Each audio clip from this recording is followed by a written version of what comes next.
ರೋಹಿತ್ ಶರ್ಮಾ ಅವರ ಆಟಕ್ಕೆ ತತ್ತರಿಸಿದ ಶ್ರೀಲಂಕಾ ಪಡೆಯ. ಇನ್ನು ಈ ಒಂದು ಪಂದ್ಯದಲ್ಲಿ ರೋಹಿತ್ ಶರ್ಮಾ ಅವರು ಬಾರಿಸಿದರು 13 ಎಸೆತಗಳಲ್ಲಿ 57 ರನ್ಗಳನ್ನು.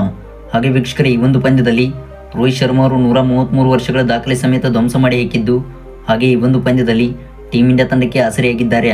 ಹೌದು ವೀಕ್ಷಕರೇ, ಭಾರತ ತಂಡದ ನಾಯಕನಾಗಿದ್ದ ರೋಹಿತ್ ಶರ್ಮಾ ಅವರು ಮೊದಲ ODI ಪಂದ್ಯದಲ್ಲಿ ಭರ್ಜರಿಗೆ ಅರ್ಧಶತಕ ಬಾರಿಸಿದ್ದಾರೆ.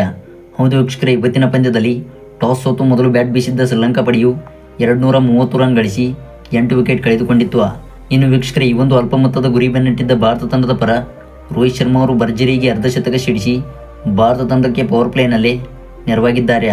ವೀಕ್ಷಕರೇ, ಜೂನ್ ತಿಂಗಳಲ್ಲಿ ನಡೆದಂಥ T20 ವರ್ಲ್ಡ್ ಕಪ್ ಬಳಿಕ ರೋಹಿತ್ ಶರ್ಮಾ ಅವರು ಇದೀಗ ಒನ್ ಡೇ ಫಾರ್ಮ್ಯಾಟ್ಗೆ ಎಂಟ್ರಿ ಕೊಟ್ಟಿದ್ದು, ಹಾಗೆ ಆಡಿದಂಥ ಮೊದಲ ODI ಪಂದ್ಯದಲ್ಲಿ ಎದುರಿಸಿದಂಥ 47 ಎಸೆತಗಳಲ್ಲಿ 58 ರನ್ ಸಿಡಿಸಿ ಮಿಂಚಿದ್ದಾರೆ.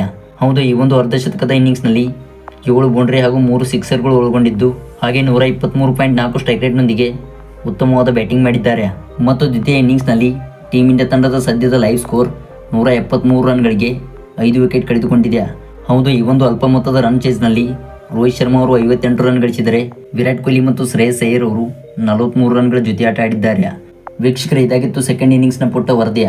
ವಿಡಿಯೋ ಇಷ್ಟವಾಗಿದ್ದರೆ ದಯವಿಟ್ಟು ಈಗಲೇ ವಿಡಿಯೋಗೊಂದು ಲೈಕ್ನ ಮಾಡಿ. ಹಾಗೆ ಇದೇ ರೀತಿ ಸ್ಪೋರ್ಟ್ಸ್ ಮಾಹಿತಿಗಾಗಿ ನಮ್ಮ ಚಾನಲ್ನ ಸಬ್ಸ್ಕ್ರೈಬ್ ಮಾಡಿಕೊಳ್ಳಿ.